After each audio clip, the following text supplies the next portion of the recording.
تو جو ملازمین کے مزاج پر شریعت پر چلنے والے ہیں وہ تو آخر درجے کے لیے ہمیشہ اللہ تبارک و تعالیٰ کے یہ بس جنت کے سوداگر ہیں، جہنم سے خائف ہے۔ یہ شریعت والوں کے ایک مزاج وہ ہوتا ہے جو ملازمین کا ہوتا ہے، اور ملازمین ہمیشہ خطرے میں رہتے ہیں جن کا مزاج شریعت میں چلنے میں ملازمین کا ہو۔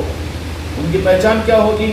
اتنا ہی کریں گے جتنا اللہ نے بولا، وہ بھی سنت ہے گی، وہ بھی واجب ہے گی، وہ بھی فرض ہے گی، وہ کرنا ضروری چاہیے، نہیں کرے تو نہیں جمتا کی، انہوں تو نہیں کرتے نا، اپن تو نہیں کرتے نا۔ یہ کس کی مزاج ہے؟ شریعت میں چلنے والے جو ملازمین کے مزاج پر ہوتے ہیں۔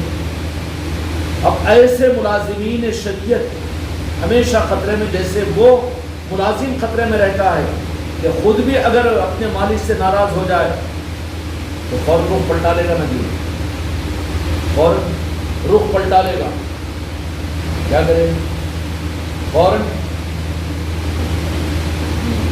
تو ان کے لیے احادیث سے میرے آقا نے فرما دیا کہ وہ بظاہر دیندار ہوں گے لیکن دنیا ان کے سامنے آ جائے گی تو ایسا اچک کر ان پر پڑیں گے جیسے بھوکے کتے شکار پر ابل کر پڑتے ہیں۔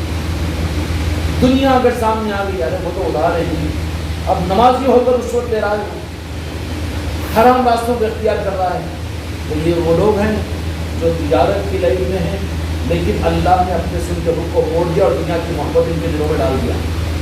تو جو شریعت کے معاملات میں بھی ملازمین کے مزاج پر چلتے ہیں، ہم اور آپ بھی اپنے مزاجوں کو ٹٹولیں کہ شریعت کے معاملات میں بھی ہمارا مزاج کیا مزاج ہے۔ اگر ملازمین کے مزاج پر ہم چل رہے ہوں تو پھر فوراً اپنا بایو ڈاٹا سامنے آ جائے گا، کتنا دل سے کرتے ہیں، ارے فرض ہے نہیں پڑھے تو کیسا ہوگا، کیا کریں گے، اتنا ہے تو ٹھیک ہے، یہ پڑھنا ہی پڑے گا، پڑھے تو پھر اللہ بھی۔ یہ سب ملازمین کے مزاج پر سمجھ سکتے ہیں نا، یہ ملازمین کا مزاج، اور ملازمین کے مزاج پر چلنے والے شریعت کی لائنوں میں خطرے میں ہوتے ہیں کہ وہ بھی اللہ سے منہ موڑ سکتے ہیں، اللہ بھی ان سے منہ موڑ لیتا ہے۔ اللہ کے منہ موڑنے کی وجہ کیا ہوتی ہے کہ قرآن مجید میں اللہ تعالیٰ نے فرمایا کہ وہ بندے جو میرے ساتھ میں مفادات اور اغراض کے لیے حکومت کر رہا ہوں، جو میرے احکامات کو مجھ سے میری جنت کو لینے جہنم کی سوداگری کے لیے حاضر کر رہے ہوں، تو ان کے عملوں میں اخلاص نہیں ہوگا، ان کے عملوں میں وہ خشیت نہیں ہوگی، ان کے عملوں میں وہ خوف نہیں ہوگا، ان کے عملوں کے اندر میں جان نہیں ہوگی، بے جان کے ذمہ داری بس ڈیوٹی بائی ڈیوٹی کر رہے، وہ نمکینیت ہی محسوس نہیں ہوگی۔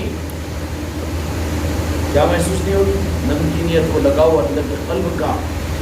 اولیاء اکرام دن کی نمازوں کو شریعت کی لاج میں عمل کرتے ہیں، ظاہری عملوں پر۔ ان کی جو طریقت کی امانتیں ہوتی ہیں وہ تراہیوں میں ہوتی ہے، کیا میں ہوتی ہے؟ ان کی تنہائیوں میں ہوتی ہے۔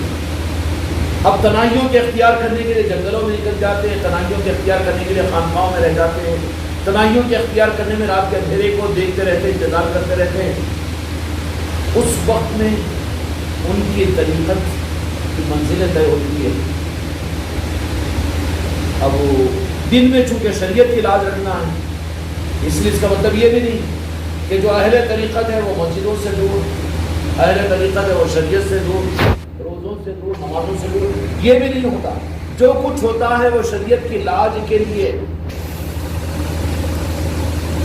شریعت کی لاج کے لیے۔ اللہ نے بتایا اچھا تم کو بھی شریعت کی ضرورت ہے، اللہ میرے محبوب کی شریعت ہے، میرا موقع دے دو۔ موقع لے کر وہ شریعت پر عمل کرتے ہیں اللہ تعالیٰ سے۔ اللہ کہہ رہے اچھے تم کو کیا ضرورت ہے، میں اپنا بنا دیا ہوں نا، تم کو بنا دیا ہوں۔ فارمولہ ہی الگ ہے، اللہ کی خدائی میں دخل نہیں دینا، بیچ میں اپنی سوچ کو اپنے عقل کو اپنے مطالعے کو۔ ایسا کیسا ولی تو کچھ ہو سکتا ہے جو ماشاءاللہ بہت شریعت پر عمل کرنے والا، وہ کرنے والا، وہ کرنے کے بعد میں اگر اس کو اگر اللہ اپنا بنا لے اور بنانے کے بعد میں اللہ اس کو اگر حکم دے دے تو پھر وہ حکم کو پورا کرے گا کہ یہ تمہارے کو ملے ہوئے حکم کو پورا کرے گا۔ اب اس کو بولے کہ تم یہ حکم پہ پورا کرو، ہاں بابا وہ حکم پہ پورا کرو، اس پر میری جان قربان ہے، لیکن تم کرو نا، میں بھی تمہاری تائید کرتا ہوں، میں بھی بہت خوش ہوتا ہوں۔ تمہارے نمازوں سے مجھے چڑ نہیں، تمہارے پیشانی پر سجدوں کے نشانوں سے مجھے چڑ نہیں، اور تمہارے ظاہری شریعت قضا لباس اور چہرے سے مجھے نفرت نہیں ہے۔ میرے آقا کی سنت ہے ٹھیک ہے، پر آپ کیوں نہیں کرتے؟ تو میرے معاملہ کو میرے اللہ کے حوالے کرو۔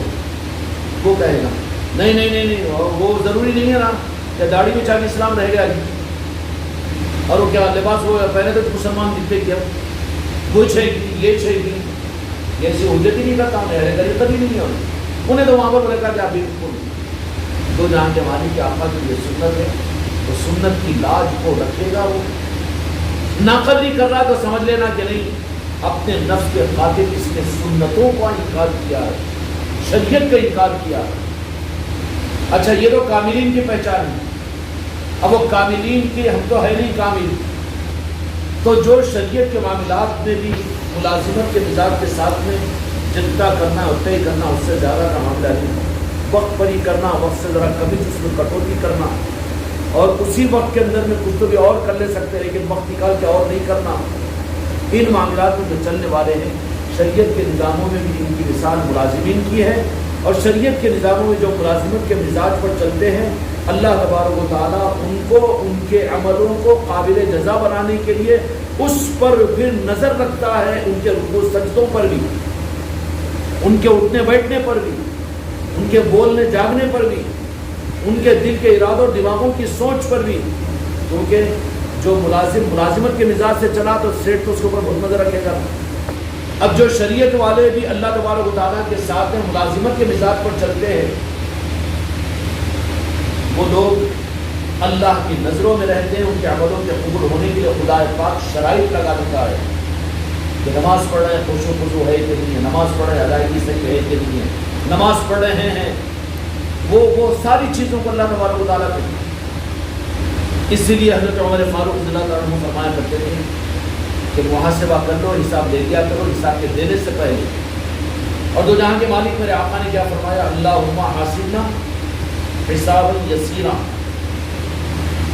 امت کی تعلیم کے لیے فرمایا، ورنہ میرے مصطفیٰ کو تو حساب چکانے والے ہیں، وہ گناہگار امتیوں کا حساب اپنی شفا سے چکانے والے، آقا کو حساب دینا تھوڑی ہے، نعوذ باللہ علیہ باللہ۔ لیکن کیا فرمایا کہ اللہ جن کا حساب لینے پر آ جائے وہ تو ہلاک ہو جائے گا۔ حساب کس کا لیا جائے گا؟ شریعت والوں میں، جو ملازمین کے مزاج سے چلے۔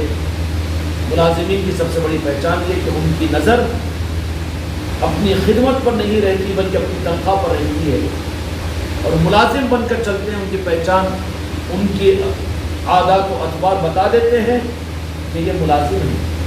تو ملازمین کی پہچان اہل شریعت کی ہوتی ہے کہ وہ ہمیشہ خطرے میں رہتے ہیں، ہمیشہ خطرے میں، اس معنی کے اندر میں کہ رب العالمین کو اگر کوئی چیز کھٹک جائے تو ہدایت کو فوری کھینچ لیتے ہیں۔ اس لیے بہت سے آپ دیکھیں گے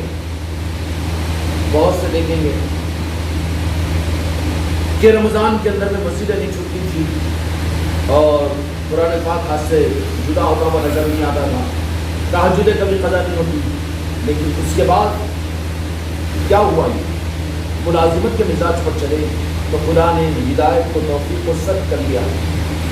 اب ایک مہینے کا اہتمام 11 مہینے کی تلافی تو نہیں ہو سکے گا نا۔ اگر وہ ایک مہینے میں ملازمین کے بجائے مقبولین کے مزاج پر اگر وہ کر لیتے تو پھر اللہ تبارک و تعالیٰ ان کو اٹکا کر رکھ دیتا تھا۔ اور مقبولین کی پہچان شریعت میں کون سی ہے؟ مقبولین کی پہچان شریعت کے نظاموں کے اندر یہ ہے کہ وہ ملازمین کے مزاج پر نہیں بلکہ رب العالمین ان کو انعام یافتہ بنا کر ایقان و یقین کی دولت عطا فرمانے کے بعد ان کو مطمئن کر دیتا ہے، پھر ان کے رخ کو آگے بڑھا دیتا ہے، ان کو قبولیت کے مقام پر پہنچا دیتا ہے۔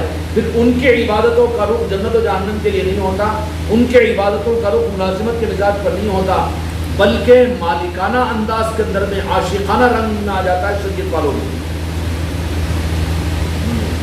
عبادتوں کا ہم کو بدلہ نہیں چاہتے، یا اللہ ہم عبادتوں کا بدلہ کچھ نہیں چاہتے، بغیر مطالعے کے بغیر بدلے کی امید کہ آپ نے سب کچھ عطا کیا تو اور کیا بدلہ چاہیے، بلکہ وہ کیا کہیں گے؟ اب ان کے عبادت مقبولان کی عبادت ہو جاتی ہے، کرنے کے بعد میں بھی وہ اضافے کی کوشش کرتے ہیں اور اپنی عبادتوں کو کم سمجھتے ہیں. اپنی عبادتوں کو میں تو کچھ کر ہی نہیں سکا کہ اللہ کا راہ ادا نہیں ہوا. انی ظلمت نفسی ظلما کثیرا. شریعت میں ملازم ہے اور ملازم ہمیشہ خطرے میں رہتا ہے. ہدایت کبھی بھی رب العالمین سلب کر لیتا ہے تیرے عمل پر، تیرے دل پر اور تیرے اعمال کے اوپر. اس کی نظر ہوتی ہے کہ میرے قابل کہاں ہیں. اور بندے کی یہ حماقت بھیجا ہے کہ بندہ کبھی اللہ کی شان کی عمل کر ہی نہیں سکتا ہے. اللہ تو صرف ایک کی عبادت کو اپنے شان سمجھا اور وہ ذات میرے آقا محمد رسول اللہ کی ذات ہے. ان کی ذات ہے، ان کی عبادت سے اللہ تعالیٰ خوش ہو گیا. کہا کہ اچھا تیار للہ والصلوات والطیبات، بتاؤ میرے لیے میرے محبوب کیا لائے؟ تو فرمایا کہ میں نے جانی اور مالی عبادتیں کو اللہ کی بار جانی. ان کی عبادت کو وہ قبول کیا. بعد والوں کے لیے کسی کے لیے سرد نہیں کیا. پھر اللہ تبارک و تعالیٰ نے عبادات کا نظام اس لیے کیا کہ تاکہ پرکھنے کے لیے کہ بوجھل بن کر کرتا ہے یا راغب ہو کر کرتا ہے، ملازمانہ انداز کے اندر میں کرتا ہے یا پھر مغبولانہ اور عاشقانہ انداز میں کرتا ہے. تو رب کی بارگاہ میں بھی شریعت کے معاملات کے اندر میں جن کے دل کے خوف و خشیت اور اللہ کے ساتھ معاملات کی صحیح ہونے کی وجہ سے اللہ تبارک و تعالیٰ ان کو ملازمین سے آگے ترقی دے کر اگر انہیں سپروائزر بنا دے تو اللہ بنائے تو بننا نہ، انہیں خود سے بننے کی چکر میں ہوا تو ایسے ملازمت بھی جاتی، بھیک کا ٹکرا ہاتھ کو آتا. پھر شریعت والوں کے لیے یہ معاملہ ہمیشہ امتحان کا بنا کہ وہ اہل طریقت کو دیکھ کر وہ طریقت کی راہ پر قربانی اور مجاہدے سے چلنے کی ہمت میں رہتی نہیں، مگر ان کی نقل میں اپنی شریعت کو بھی کھو دیتے ہیں. کیا کر دیتے؟ اہل طریقت ہوتے ہیں، ہے وہ نظام اپنی جگہ، لیکن وہ اہل طریقت کی بھی پہچان کیا ہوگی؟ بہت آسان پہچان کہ کبھی وہ شریعت کے کسی سنت اور مستحب اور کسی نفل کو لائٹ لے لو نا کہ نفورا نہیں کرتے، ہمیں ہونا تمہاری کبھی نہیں ہوتا. اس کی پہچان ہے وہ. جب وہ مسئلہ آئے گا کمپیریزیشن کا، اگر کوئی وہاں پر کرے گا ارے وہ نفل نہیں ہے بابا، نفل بولنے والا اللہ کا بندہ کا ہے. اللہ کا بندہ ہے تو اللہ اگر تجھے نفل بنایا تو فرض سمجھ اس کو، تیری نفل نہیں چھوٹنا. وہ بولے گا اہل طریقت. طریقت والوں سے جو لوگ جڑتے ہیں، جن کو طریقت والا بنانا چاہتے ہیں، وہ پیران کامل ان کو شریعت میں پہلے اتنا مضبوط کرتے ہیں، ان پر لازم کر دیتے ہیں اوابر نہیں چھوٹنا، تہجد نہیں چھوٹنا. پیران کامل شریعت میں اس کو اتنا مضبوط کرتے ہیں کہ نفلوں کا اہتمام بھی کر، روزانہ اتنا پڑھ، یہ معمولات بھی کر، یہ اس وقت میں ذکر کر، تہجد نوٹ کر اتنی رکعت پڑھ، اور ایسے طریقے سے تہجد پڑھ، گھر پر پڑھ، جنگل میں جا کر پڑھ، خانقاہ میں آ کر پڑھ، اور وہ ذکر کر، یہ ذکر میں جا، وہ کر، یہ کر. تو ان معاملات میں اہل شریعت خطرے میں آ جاتے ہیں. یہ کیا بات ہے؟ ملازمین بچے ہیں، اب نقل کرنے چلے پروفیسروں کی، تو پروفیسر کا کیا نقصان ہوگا یا سپروائزر کا کیا نقصان ہوگا؟ تو اپنی اوقات میں رہنا. اسی طریقے سے شریعت والوں کا بھلا نہیں ہوتا. جو طریقت ہے شریعت کے لیول کے، مت دیکھو طریقت والوں کو. جیسے شریعت والوں کو طریقت والوں کو دیکھ کر خطرے میں پڑ جاتے شریعت والے، ایسے ہی طریقت والے بھی جو اپنے سے آگے بڑھے ہوئے ہیں، اندر رہتی نا حسد، آگ. اور آگ کی کیا ہوتی ہے؟ پہلے خود جلتی ہے، بعد میں جلاتی ہے. تو وہ تو اندر رہتی ہے، انا خیر من، میں اچھا ہوں، میں بہتر ہوں، میں بھی جانتا ہوں. تو وہ چیز کیا کرتی ہے کہ پھر اب دوسروں کے اوپر اپنے کو بچانے کے خاطر، اچھا وہ چیز کے اندر میں رخصت کے معاملے میں تو اپنے کو بچانے کے لیے اپنے خلیفہ بھائی کو دیکھ رہا ہے، اپنے پیر بھائی کو دیکھ رہا ہے. یہ تو تیرے لیے تنزلی کی علامت ہے، تیری نامقبول ہونے کی علامت ہے، مردود ہونے کے راستے پر رکھی. اس کے بجائے تو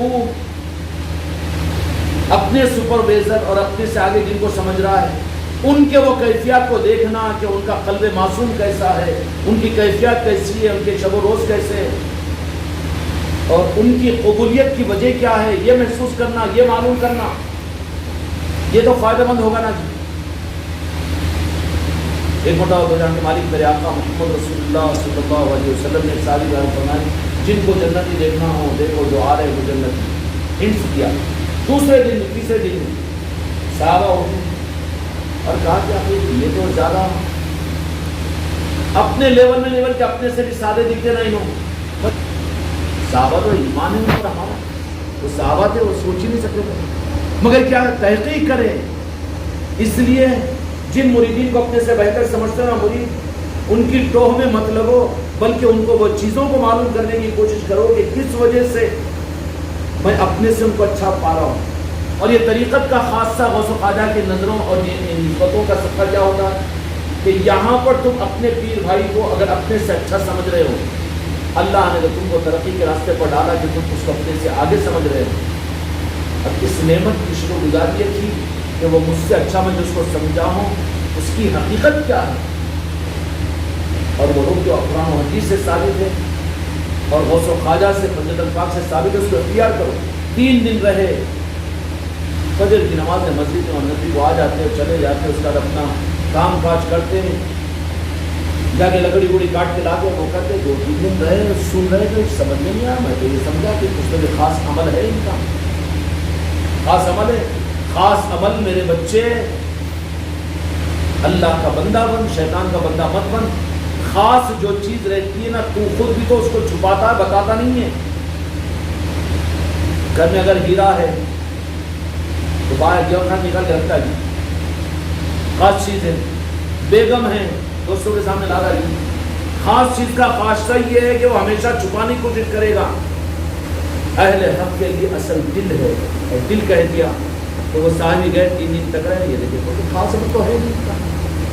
پھر تو جہاں کے مالک نے تھی بولے ہم سب تھے مگر ہمارے درمیان میں ہم کو نہیں بولے, یہ بات بولے. تو جو چیز تھی وہ چھپائی ہوئی تھی نا, ظاہر نہیں تھی. اہل جب صحابہ اور وہ صحابہ اکرام رضی اللہ عنہم نے اپنی ان خاص چیزوں کو چھپایا جس کی وجہ سے دو جہاں کے مالک نے عام صحابہ سے ان کو اوپر اٹھا کر مقدم کیا. اور کن کو مقدم کیا؟ خالد بن ولید رضی اللہ عنہ بڑے جہاد کرنے والے ہیں, اس واسطے ان کو, کیونکہ وہ چھپی ہوئی چیز تھی ان کی, تو کہا کہ آخر بات کیا ہے تمہارے اندر, خاصیت کیا؟ میں بھوکا نہیں تھا, میں مہمان رہنا نہیں چاہتا تھا, مگر ایک ہیلا تھا کہ آپ کے بارے میں دو جہاں کے مالک میرے نے فرما دیا ہم تو آپ کو لائٹ اپنے لیول سے بھی نیچے کا سمجھتے تھے. تو لے گیا اصل بات پوچھتے ہو تو بھائی میرے پاس میں تو کچھ بھی نہیں ہے.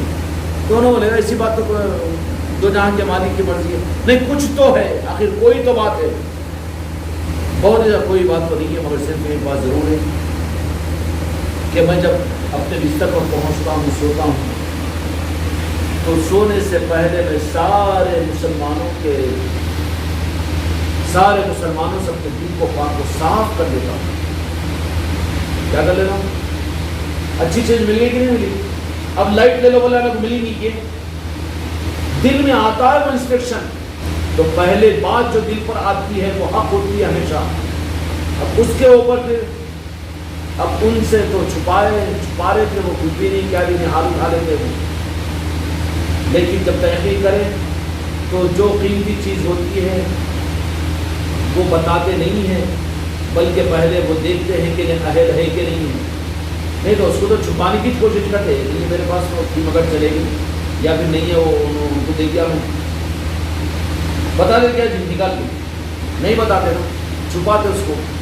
تو پھر واقعتاً جو قلب کی دولتیں ہیں جن کے پاس میں, مدینے کی خیرات جن کے پاس میں ہے, مولا کی محبت جن کے پاس میں ہے, دنیا کے مالک کی نگاہ کرم جن کے پاس میں ہے, جن پر غوث و خواجہ کی نظریں ہیں, اپنے پیر بھائیوں میں, خلیفہ بھائیوں میں اگر کسی کے متعلق دل میں یہ آ جائے کہ مجھ سے اچھے ہیں تو ان سے حسد مت کرو, بلکہ وہ چیز کو معلوم کرو کہ کس بنیاد پر تمہارے دل نے ان کو اچھا تصور کیا ہے, مانا ہے, تمہارا دل مانا نا چیز کو. تو اس لیے جو اچھی اور خاص چیز, اہم چیز جو ہوتی ہے نا, 5-5 10 کے نوٹا تو اوپر ہی رکھ دیں گے, لیکن جو ذرا قیمتی چیز ہے اس کو تو چھپا کے رکھیں گے, اندر رکھیں گے. اگر کوئی دیکھنے کی کوشش کرا تو بتائیں گے چھپائیں گے اس کو. اسی طریقے سے اہل طریقت جو جاندار ہوتے ہیں وہ لوگ ان حقیقی دولتوں کو چھپاتے کیوں؟ ہر ایک کے سامنے ظاہر کر دو تو قدر نہیں ہوگی تو ناقدروں میں شمار ہوں گے۔ اس لیے جن کے بارے میں تمہارے دل کے اوپر پہلا انسٹرکشن، پہلا میسج آ جائے کہ اپنے سے بہتر ہے، تو اس کی وہ بہتری کی وجہ اس کے پیٹ میں گھس کر معلوم کرنے کی کوشش کرو، یہ تمہارے لیے فائدہ مند ہے۔ اس لیے اسراف کی طرف اپنے آپ کو بچانا ضروری ہے۔ اور راہ طریقت والوں کی پہچان کیا ہے کہ شریعت کے معاملات میں وہ اتنے قدرداں ہوتے ہیں کہ جہاں پر تقابل شریعت اور طریقت کا آ جائے، شریعت کا علم اور نشان لے کر وہ آگے بڑھ جاتے ہیں۔ اب طریقت کو تو چھپا دیتے ہیں، وہ کیا کر دیتے ہیں؟ اب ویسے قدی رضی اللہ عنہ ملنے کو گئے، نماز پڑھ رہے ہیں، کوئی نماز کا ٹائم تھا کہ ان کو حال اٹھاتے ہیں، وہ ایسا حال اٹھاتے ہیں، حال اٹھاتے ہیں وہ، کیونکہ اصل چیز کو چھپانا ہے۔ جہاں تقابل آ جاتا ہے نا شریعت اور طریقت کا، تو اہل طریقت اپنی شریعت کو چھپا دیتے ہیں، اور شریعت کی حفاظت اور شریعت کی عصمت کو ثابت کرنے کے لیے اب سب سے بڑے شریعت کے مجاہد وہ بن جاتے ہیں، سب سے بڑے نمازی، سب سے بڑے مفسر، سب سے بڑے محدث، اور سب سے بڑے روزے دار، سب سے بڑا سنت اور شریعت پر عمل کرنے والے بن کر شریعت کو بچا لیتے ہیں اور اس کو ذرا چھپا دیتے ہیں۔ اب وہ جو یہ کہہ رہے ہیں، اب اپنے نفس اور اپنے مزاج کو بچانے کے لیے طریقت کا لیبل سامنے کر دے تو سمجھنا کہ شریعت والا بھی نہیں، طریقت والا بھی نہیں ہے۔ سمجھ میں آ رہی ہے؟ کیوں کہ ان کے پاس جو اصل چیز رہتی ہے نا، اس کو نظر نہیں رکھنا، بلکہ شریعت والوں سے چھپاتے رہتے ہیں۔ ہم بھی تو تمہارے سے زیادہ کم بولو تو پھر حال اٹھا لے، تو اس سے آگے بھی اگر پہچان لیے، اس سے آگے بھی پہچان لیے نا، تو حال اٹھا لیتے ہو اپنے کو کچھ نہیں سمجھانے کے لیے۔ اب مسجد میں آتے ہو، سارے لوگ آ کے مسافہ کر رہے، وہ کر رہے، یہ کر رہے، یہ کر رہے، اب نماز اتنے پڑھتے ہو، اور اتنی بڑی عقیدت کی، اب ان کے ساتھ میں نماز نہیں پڑھے ہو،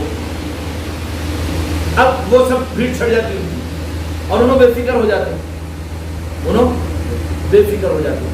تو اہل طریقت بھی امتحانوں کے لیے ہو سکتا ہے، آگے کی ترقیات کے لیے، خانقاہ محمدی والوں کے امتحانات کیے، تو پیران کامل نے اعلیٰ مقامات پر پہنچانے کے لیے بعض اوقات اپنے مریدین کے سامنے خود کو فاسق و فاجر بھی ثابت کیے۔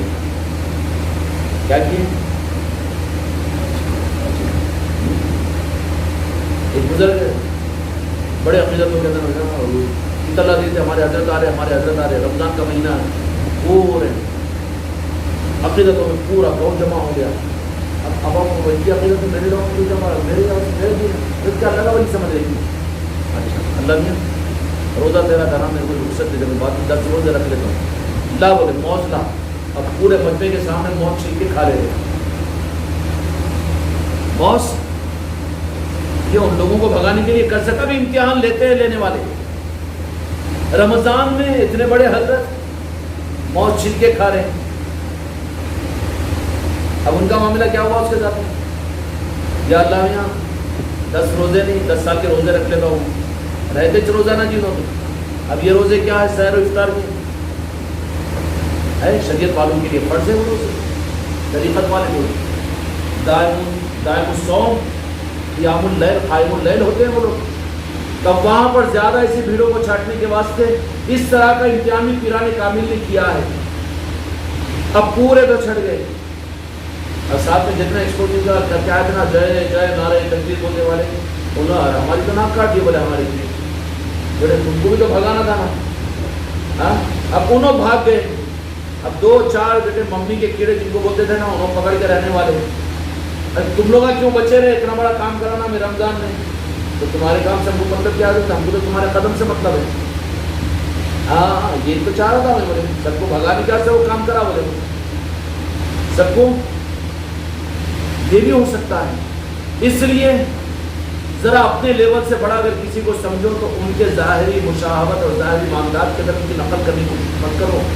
شریعت کو سنبھالتے ہیں، وہ نظام عالم کو سنبھالتے ہیں، دین کو سنبھالتے ہیں، دنیا کو سنبھالتے ہیں، وہ رہتے ہیں مقبولان جو رہتے ہیں شریعت والوں میں، مقبول جو ہو جاتے ہیں خدا کی بارگاہ میں، تو پھر اللہ تبارک و تعالیٰ ان کی عبادتوں سے کچھ ہوتا ہے تو ان کو لمبے لمبے سجدے کی توفیق دیتا ہے، اور فرشتوں کو بولا دیکھ میرا یہ بندہ طریقت والا نہیں شریعت والا ہے، لیکن سجدے کو پسند کیا تو لمبے سجدے کی توفیق دیتا ہے اس کو۔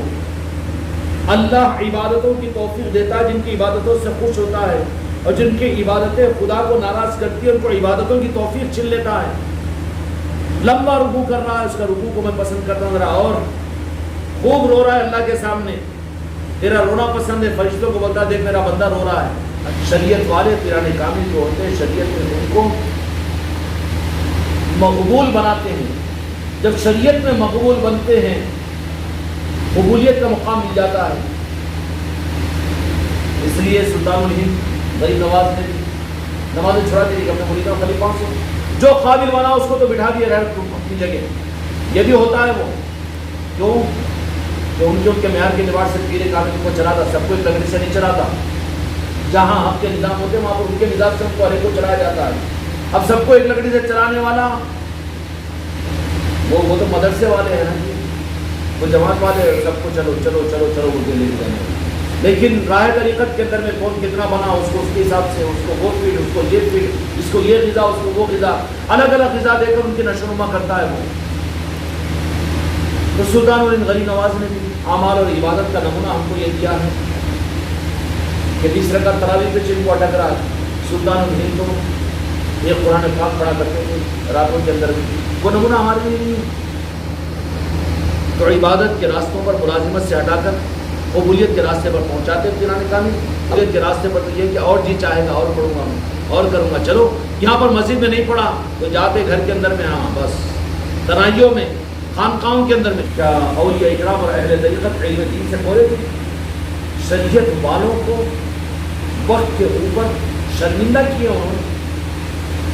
پیرانے پیر غوث اعظم کے پاس میں آئے تفسیر کے بارے کے اندر، تو ایک تفسیر دو تفسیر 7 آدمی آئے تیاری کر کے، دوسرے نے لگے تم لوگوں نے تو یہ کہا، اب اس کے بعد شروع کر اس سے آگے کی تفسیر فلاں کی یہ سنو، 32 تفسیروں کو بول دیے، کہا کہ یہ تو قال کی چیز ہے، اگر حال کا سناؤ تو تم برداشت نہیں کریں گے۔ نہیں کی راہ کے اندر میں ہم ملازمت کے مزاج پر ہیں یا قبولیت کے مقام پر ہے؟ قبولیت کا مقام آ گیا تو عبادت میں دل لگے گا، زیادہ کرنا دل بولے گا، اور دل کے ساتھ میں کرے گا وہ، اللہ اس کو پھر دل سے عبادت کرنے کا ذوق، اس میں شوق عطا کرے گا۔ کیا کرے گا؟ شوق عطا کرے گا۔ راتوں کے اندھیرے میں اٹھے گا، قرآن پاک کو لے کر پڑھے گا، روئے گا، آنکھوں سے لگائے گا۔ ان کی دیوانگی الگ رہتی مقبولان کی، عوام سے چھپتے ہیں لیکن تنائیوں کو آباد کرتے ہیں۔ یہ کی راہ کے اندر ملازمانہ مزاج میں نہیں چل سکتا، خطرے میں رہتا ہے۔ مقبول جو بن جاتے ہیں ان کو اللہ تعالیٰ پھر ذوق عطا کر دیتا ہے، پھر ان کا ذوق اس معنی کے اندر میں کہ ان کا دل لگ جاتا ہے عبادات میں، اعمال میں، اور مقبول ہونے کے بعد میں پھر اللہ تبارک و تعالیٰ پھر ان کو اور آگے بڑھاتا ہے، پھر طریقت کا راستہ ان کے لیے کھولتا ہے۔ کیا کرتا ہے؟ اپنی دوستی کے راستے پر انہیں آگے بڑھاتا ہے۔ لیکن جن کو اور آگے بڑھانا ہے ان کو اپنی دوستی کا ہاتھ آگے بڑھاتا ہے، اور دست ید اللہ، پھر وہ کوئی دست ید اللہ جو ہے نا وہ ہاتھ میں ہاتھ اور پیری ملکی کے راستے پر انہیں ڈالتا ہے، اولیاء کے نظاموں پر انہیں ڈالتا ہے۔ یہ پھر کہ اللہ کی دوستی کی دلیل ہوتی ہے۔ اس لیے اللہ تعالیٰ ہم کو اور آپ کو حق کی راہ پر ملازمت کے مزاج کے بجائے قبولیت کے راستے کے اور مزاج کے ساتھ چلنے کی توفیق عطا فرمائے۔ بحق لا الہ